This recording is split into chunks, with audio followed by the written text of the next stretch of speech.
믿을 수 없는 연구 결과가 발표되었습니다. 세계적 명문 옥스퍼드 대학의 사회심리학자가 확인한 충격적 진실. 일본의 집단주의는 강요된 가식이었고 진짜 집단주의는 오직 한국에만 존재한다는 발표가 학계에 큰 반향을 일으켰다고 하는데요. 세계 유일의 문화를 가진 한민족의 놀라운 특성이 무엇인지 바로 알아보겠습니다. 사연 시작 전 구독과 좋아요 부탁드립니다. 감사합니다. 저는 영국 옥스퍼드 대학 사회심리학과 박사과정 학생 엘리자 로웰입니다. 저의 논문 주제는 아시아 집단주의의 사회심리적 구조 분석이에요. 서양인들이 개인주의를 당연하게 여기는 것과 달리 저는 다른 나라들, 특히 아시아의 집단주의 문화에 항상 매료되어 왔습니다. 어렸을 때부터 저는 왜 사람들은 자신의 이익보다 집단의 이익을 우선시하는가? 라는 질문에 사로잡혀 있었어요. 서구 문화에서는 개인의 행복과 성공이 우선시되지만 동양에서는 집단을 위해 개인이 희생하는 문화가 있다고 배웠습니다. 그것이 정말 진실인지, 어떤 메커니즘으로 사람들은 자발적으로 집단에 헌신하는 건지 궁금해졌습니다. 옥스퍼드 도서관에서 밤을 새우며 아시아의 집단주의 문화에 대해 공부했습니다. 특히 일본의 와문화가 흥미로웠어요.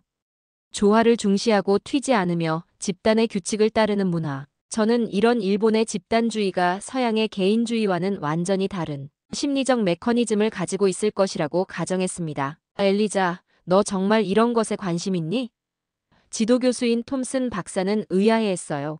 개인의 자유와 권리가 최고야. 집단주의는 결국 전체주의로 이어질 뿐이야. 이것이 서구 학자들의 전형적인 시각이었습니다. 개인주의는 자유의 표현이고 집단주의는 억압의 형태라고요. 하지만 저는 달랐어요. 저는 진정으로 집단을 위해 자발적으로 헌신하는 문화가 있다면 그것은 인간 본성에 대한 우리의 이해를 완전히 바꿀 수 있다고 생각했습니다. 교수님, 저는 직접 보고 싶어요. 이론만으로는 충분하지 않아요. 제가 말했습니다. 그래서 저는 일본으로 현장 연구를 떠나기로 결정했어요. 일본은 집단주의의 모범 사례로 항상 인용되었기 때문입니다. 와 문화, 공동체 의식, 조화를 중시하는 사회. 저는 그곳에서 진정한 집단주의의 실체를 발견할 수 있을 것이라고 기대했습니다. 출발 전날 밤, 저는 일기에 이렇게 썼어요. 내일 나는 새로운 세계로 떠난다. 서양의 개인주의와는 완전히 다른 집단을 위해 살아가는 사람들의 세계로. 그들은 어떤 생각을 하며 살까?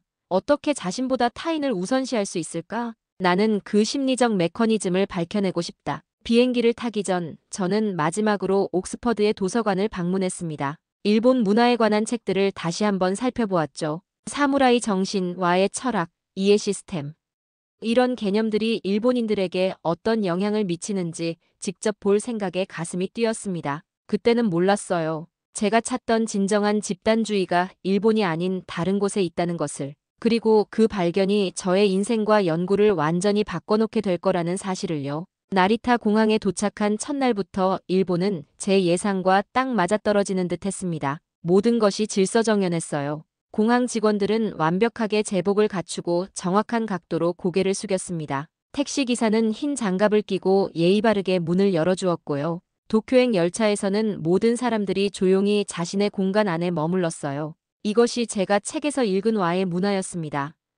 이게 바로 집단주의구나. 저는 생각했어요. 도쿄의 지하철역은 제게 첫 번째 충격을 주었습니다. 아침 출근 시간 사람들은 마치 물결처럼 움직이며 질서를 유지했어요. 하지만 그들의 표정에는 무언가 다른 것이 있었습니다. 아무도 서로를 쳐다보지 않았고 대화도 없었어요. 마치 로봇처럼 정해진 경로를 따라 움직이는 듯 했습니다. 연구를 위해 도쿄 대학의 타나카 교수를 만났습니다. 그는 저의 연구에 관심을 보이며 일본 회사 방문을 주선해 주었어요. 일본의 집단주의를 이해하려면 회사를 봐야 합니다. 우리 사회의 핵심이니까요. 다음 날 저는 대형 전자회사의 회의에 참관했습니다. 회의실에 들어서자 20여 명의 직원들이 일제히 일어나 인사했어요. 모두 같은 파란색 정장을 입고 있었죠. 회의는 엄격한 서열에 따라 진행되었고 의견 충돌은 전혀 없었습니다. 누군가 의견을 말하면 다른 사람들은 고개를 끄덕였고 결정은 항상 만장일치였어요.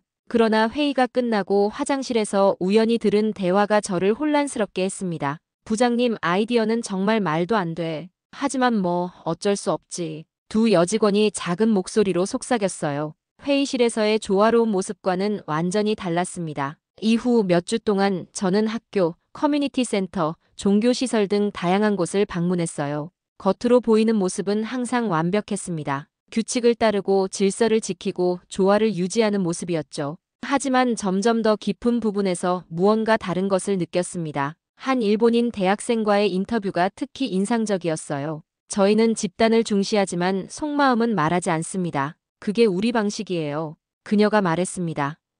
우리는 타테마에와 혼내를 구분하지요. 정신과 의사인 야마모토 박사와의 만남은 더 큰 통찰을 주었습니다. 일본에서는 히키코모리와 같은 사회적 현상이 증가하고 있어요. 젊은이들이 사회적 압박을 견디지 못하고 방 안에 틀어박히는 거죠. 그는 설명했습니다. 또 이타이 문화가 있어요. 튀면 안 되고 눈에 띄면 안 되고 이런 억압적 규범이 많은 사람들에게 심리적 고통을 줍니다. 3달의 연구 끝에 저는 일기에 이렇게 썼습니다. 일본의 집단주의는 내가 생각했던 것과 다르다. 이것은 자발적인 헌신이 아니라 사회적 압력에 의한 수능이다. 진짜로 집단을 사랑해서 움직이는 게 아니라 규칙과 체면 때문에 억지로 따르는 것이다. 이것은 가짜 집단주의다. 제 연구는 교착 상태에 빠진 듯 했어요. 진정한 집단주의, 자발적으로 헌신하는 문화를 찾기 위해 다음 목적지를 고민하던 중 우연히 도쿄의 한 서점에서 2002년 한일 월드컵 사진집을 보게 되었습니다. 붉은색 옷을 입은 수십만 한국인들이 거리에서 함께 응원하는 모습이 눈에 들어왔어요. 이건 뭐지? 저는 생각했습니다.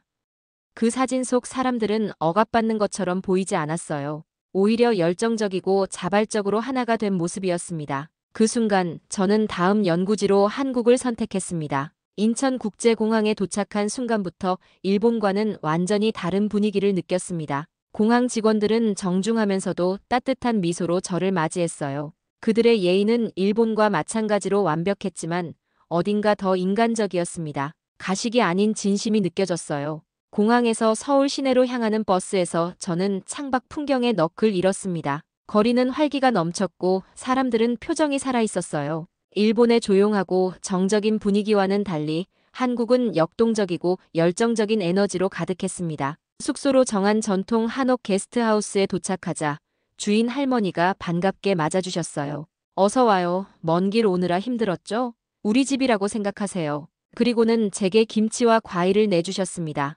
일본에서 3개월 동안 경험하지 못한 따뜻함이었어요. 감사합니다라고 말하자 할머니는 고개를 저으며 말씀하셨어요. 아니에요. 우리 집에 온 손님인데 당연한 거지. 우리라는 단어가 처음으로 제 귀에 들어왔습니다. 그 후로 한국에서는 이 단어를 수없이 듣게 될 줄은 몰랐죠. 다음 날 아침, 저는 서울대학교 사회심리학과의 김 교수를 만났습니다. 제 연구 목적을 설명하자 그는 눈을 반짝이며 말했어요. 당신이 찾는 것은 우리 한국의 우리주의일 수도 있겠네요. 우리주의요?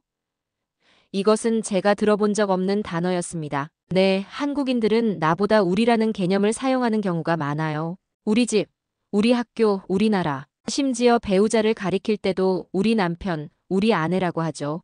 김 교수의 설명이 흥미로웠어요. 서울의 거리를 걸으며 저는 곳곳에서 김 교수의 말이 사실임을 확인할 수 있었습니다. 카페에 앉아 사람들의 대화를 관찰했는데 우리라는 단어가 놀랍도록 자주 등장했어요. 그것도 억지로가 아닌 정말 자연스럽게요. 특히 인상적이었던 것은 지하철에서 목격한 장면이었습니다. 노인이 타자 젊은이들이 자리를 양보하는 모습이 일상적이었어요.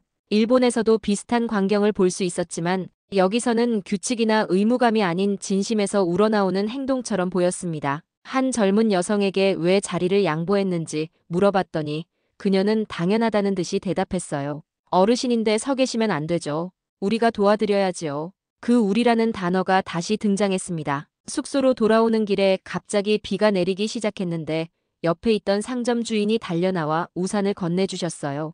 여기 있어요. 나중에 아무 때나 가져다 주면 돼요. 처음 보는 외국인에게 이런 자발적인 친절을 베푸는 모습에 놀랐습니다. 일기에 이렇게 썼어요. 여기 한국에서는 낯설면서도 익숙한 에너지를 느낀다. 일본에서 찾으려 했던 진짜 집단주의가 이곳에 있는 것 같다. 사람들은 자신이 더 큰 무언가의 일부라고 진심으로 느끼는 것 같다. 우리라는 개념이 그들의 정체성에 깊이 뿌리내리고 있다. 한국에 온 지 일주일 만에 저는 제 연구가 완전히 새로운 방향으로 나아가고 있음을 깨달았습니다. 이곳에서 저는 단순한 집단주의가 아닌 무언가 더 특별한 것을 발견하고 있었어요. 김 교수가 말한 우리주의. 이것이 제가 진정으로 찾고 있던 거였죠. 김 교수의 도움으로 저는 한국의 우리주의를 보여주는 결정적인 사례들을 조사하기 시작했습니다. 서울대 연구팀은 제게 역사적 자료와 인터뷰 대상자들을 소개해 주었어요. 첫 번째로 들은 이야기는 1997년 외환위기 당시 일어났던 금 모으기 운동이었습니다. IMF 경제위기 때 국민들이 자발적으로 금을 모아 국가 부채를 갚는 데 도움을 주었어요. 연구원 박 씨가 설명했습니다. 그는 당시 신문기사와 영상 자료를 보여주었어요. 시민들이 자신의 금반지, 목걸이, 심지어 결혼반지까지 기부하는 모습이 담겨 있었습니다. 왜 그렇게 했을까요?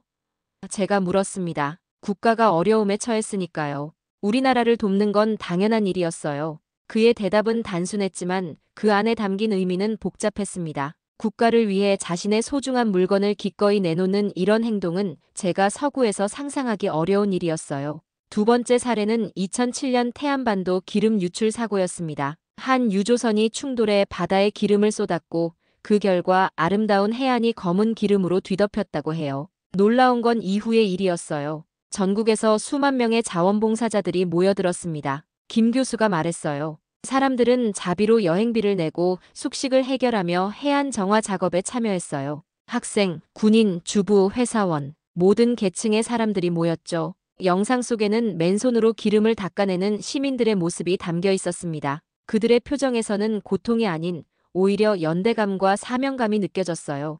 이 일을 명령한 사람은 없었나요? 제가 물었습니다. 아니요, 전부 자발적이었어요. 누구도 시키지 않았습니다. 김 교수의 대답에 저는 깊은 감동을 느꼈습니다. 가장 놀라운 사례는 2002년 한일 월드컵 거리 응원이었어요. 당시 1,000만 명 이상의 한국인들이 붉은 티셔츠를 입고 거리로 나와 함께 응원했다고 합니다. 한국이 8강, 4강에 진출하자 전국이 하나가 되었어요. 당시 응원에 참여했던 한 남성을 인터뷰했습니다. 물론 축구를 응원한 것이지만 그 이상의 의미가 있었어요. 우리 모두가 진정으로 하나가 된 느낌이었죠. 이 세 가지 사례를 조사하면서 저는 점점 더 깊은 깨달음을 얻었습니다. 이것은 단순한 집단주의가 아니었어요. 일본에서 봤던 것처럼 규율이나 압력에 의한 수능이 아니라 진심에서 우러나오는 자발적 행동이었습니다. 한 할머니와의 인터뷰가 특히 기억에 남아요. 그녀는 금 모으기 운동에 참여했던 분이었습니다. 할머니, 당시 왜 금반지를 내놓으셨어요? 제가 물었습니다. 우리는 가족이에요. 한국은 큰 가족입니다. 가족이 어려울 때 돕는 건 당연한 일이지요. 그녀의 단순한 대답에 저는 울컥했습니다. 그녀에게 우리는 그저 말이 아니라 실제 가족과 다름없는 존재였던 거예요. 연구를 진행할수록 저는 미국이나 영국과 같은 서구 사회에서는 찾아볼 수 없는 특별한 공동체 의식을 발견했습니다. 그것은 단순히 집단에 순응하는 것이 아니라 집단을 위해 자발적으로 행동하는 진정한 헌신이었어요. 그날 밤 연구 보고서에 이렇게 썼습니다.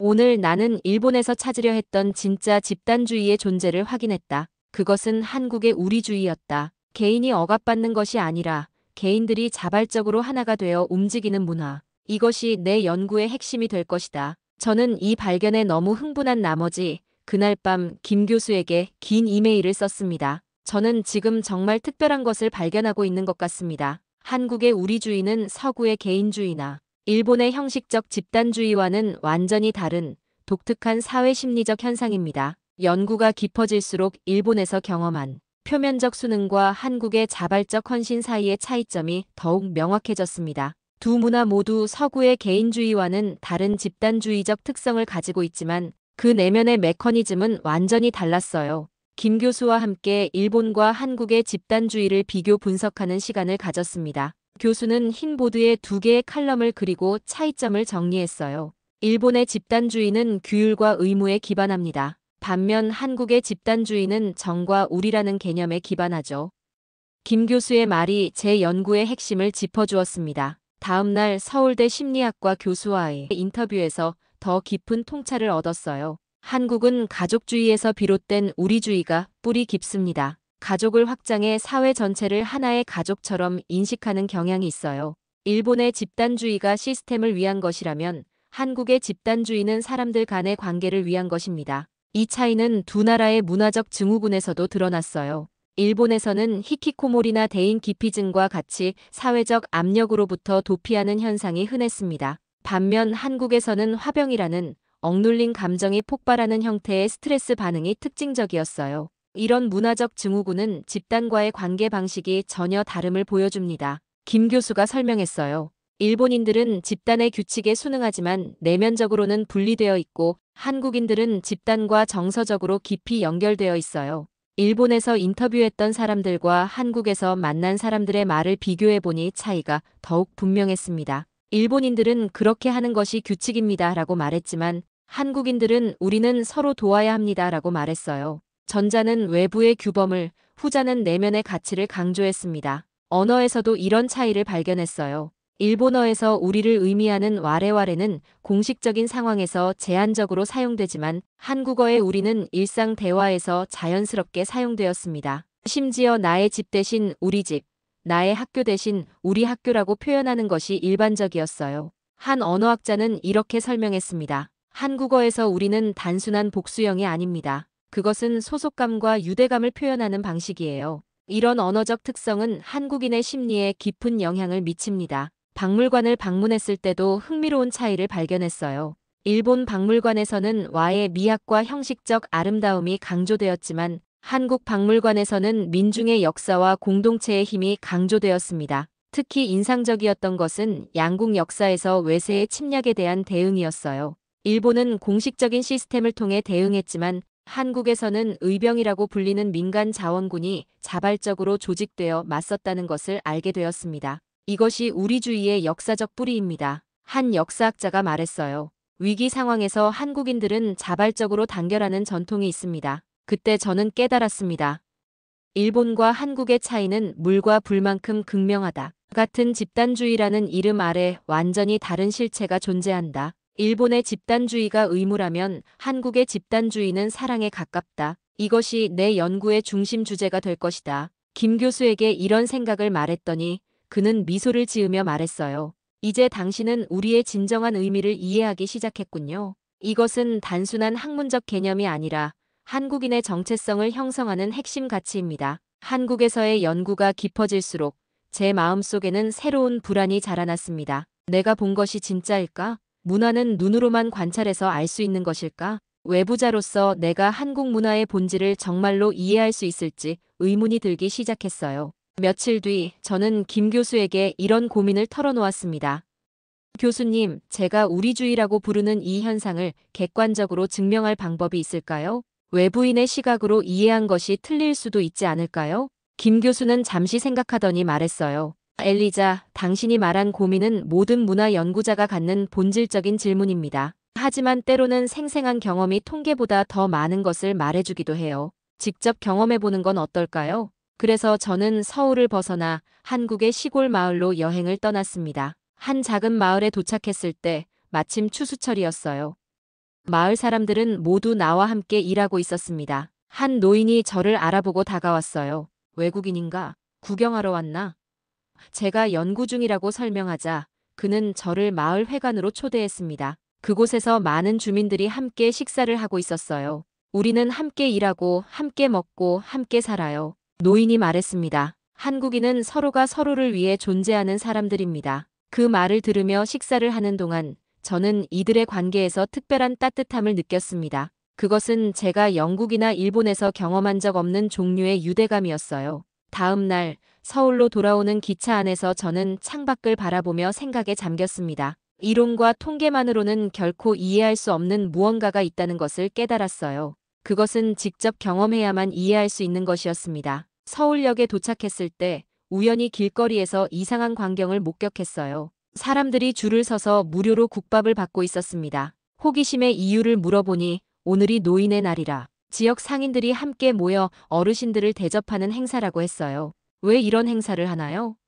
제가 물었습니다. 우리 어르신들이 오늘 하루라도 따뜻한 밥 한 끼 드시게 하고 싶어서요. 주최자 중 한 명이 수줍게 대답했어요. 그 순간 저는 무언가 깊은 통찰을 얻었습니다. 한국의 우리주의는 학문적 개념이나 추상적 이론이 아니었어요. 그것은 사람들의 일상 속에서 자연스럽게 살아 숨쉬는 생활 방식이었습니다. 숙소로 돌아와 저는 지금까지 모은 자료들을 다시 한번 검토했습니다. 금 모으기 운동의 영상, 태안 기름 유출 사고 자원봉사자들의 사진, 2002년 월드컵 거리 응원의 장면들. 이 모든 것을 보며 저는 다시 한번 감동을 느꼈어요. 그리고 다시 살펴보니 하나의 공통점이 명확히 보였어요. 그것은 바로 자발성이었습니다. 김 교수님, 제가 이해한 것이 맞나요? 저는 조심스럽게 물었습니다. 한국의 집단주의는 강압이나 의무감이 아닌 자발적인 헌신에서 비롯된 것인가요? 김 교수는 고개를 끄덕였습니다. 맞습니다. 우리는 그것을 우리라고 표현합니다. 한국인들이 위기 상황에서 보여준 단결력은 어떤 명령이나 지시 없이도 자연스럽게 나타났다는 점이 특히 인상적이었어요. 일본에서는 사회적 규범과 압력이 집단 행동을 이끌었지만 한국에서는 내면의 연대감이 그 원동력이었습니다. 다시 월드컵 거리 응원 영상을 보며 저는 그 속에서 순수한 기쁨을 발견했어요. 누가 시키지 않았는데도 수백만 명의 사람들이 붉은 옷을 입고 하나가 되어 기뻐하는 모습. 그것은 집단주의의 가장 아름다운 형태였습니다. 금모으기 운동 영상을 보니 다시 한번 눈물이 났어요. 어떤 할머니가 금반지를 기부하며 한 말이 기억났습니다. 나라가 어려우니 이 정도는 해야지. 우리 모두 힘을 합쳐야 해요. 그 말에 담긴 진심이 가슴을 울렸습니다. 저는 제 연구 노트에 이렇게 썼어요. 한국의 우리주의는 단순한 집단주의가 아니다. 그것은 공동체에 대한 사랑과 연대감에서 비롯된 자발적 헌신이다. 개인의 정체성과 집단의 정체성이 조화롭게 공존하는 독특한 문화적 현상이다. 연구를 마무리하며 저는 처음 일본에서 찾으려 했던 진정한 집단주의를 한국에서 발견했다는 결론에 도달했습니다. 이것은 단순한 학문적 발견을 넘어 제 세계관을 바꾸는 경험이었어요. 영국으로 돌아가는 비행기 안, 창문 너머로 푸른 하늘을 바라보며 마지막 메모를 했습니다. 3개월간의 일본 연구와 2달간의 한국 연구를 통해 저는 집단주의에 대한 새로운 이해에 도달했어요. 일본은 집단을 위해 개인을 억누른다. 하지만 한국은 개인이 스스로 집단을 빛나게 한다. 이것이 제 연구의 핵심 통찰이었습니다. 두 나라 모두 서구의 개인주의와는 다르지만 그 내면의 메커니즘은 완전히 달랐어요. 한국에서의 경험은 저에게 깊은 인상을 남겼습니다. 낯선 사람을 가족처럼 대하는 따뜻함, 위기 때 자발적으로 하나가 되는 단결력, 그리고 무엇보다 우리라는 말에 담긴 진심. 이런 것들은 제가 이전에 경험한 적 없는 새로운 종류의 사회적 유대였어요. 한국처럼 스스로를 우리로 부르는 민족은 단 하나뿐이다. 제가 써내려간 결론이었습니다. 그것은 단순한 언어적 특성이 아니라 오랜 역사와 문화 속에서 형성된 독특한 정체성의 표현이었어요. 비행기가 영국 상공에 들어서며 저는 이 연구가 단순한 박사 논문을 넘어 중요한 의미를 가질 것이라고 확신했습니다. 서구의 극단적 개인주의도 일본의 형식적 집단주의도 아닌 한국의 우리주의는 인간 사회의 새로운 가능성을 보여주는 모델이 될 수 있었어요. 옥스퍼드에 돌아와 첫 번째로 한 일은 논문 제목을 변경하는 것이었습니다. 아시아 집단주의 연구에서 한국의 우리주의 자발적 집단 헌신의 사회심리학적 분석으로요. 그리고 서문에 이렇게 썼습니다. 한국은 기술의 나라가 아니다. 마음의 나라다. 진심이 움직이는 나라. 나는 그것을 우리주의라고 부르기로 했다. 오늘은 서구 사회심리학계를 뒤흔든 충격적인 연구 결과를 소개해드렸습니다. 한국만의 독특한 우리주의는 일본의 억압적 집단주의와 서구의 극단적 개인주의를 뛰어넘는 새로운 사회문화 모델로 주목받고 있습니다. 우리라는 말 한마디에 담긴 한국인의 진심 어린 연대의식과 자발적 헌신은 그 어떤 나라에서도 찾아볼 수 없는 한국만의 가치입니다. 이런 한국인의 정신은 위기 속에서도 서로를 위해 하나가 되는 힘의 원천이 되어왔습니다. 우리가 평범하게 쓰는 우리라는 말이 얼마나 특별한 문화적 자산인지 다시 한번 깨닫는 시간이었습니다. 대한민국, 세계 유일의 우리주의 국가라는 사실이 자랑스럽습니다. 오늘 사연에 대한 여러분의 생각을 댓글로 남겨주세요. 내일도 감동적인 사연으로 찾아뵙겠습니다. 귀한 시간 내주셔서 감사합니다. 지금까지 감동신호등이었습니다.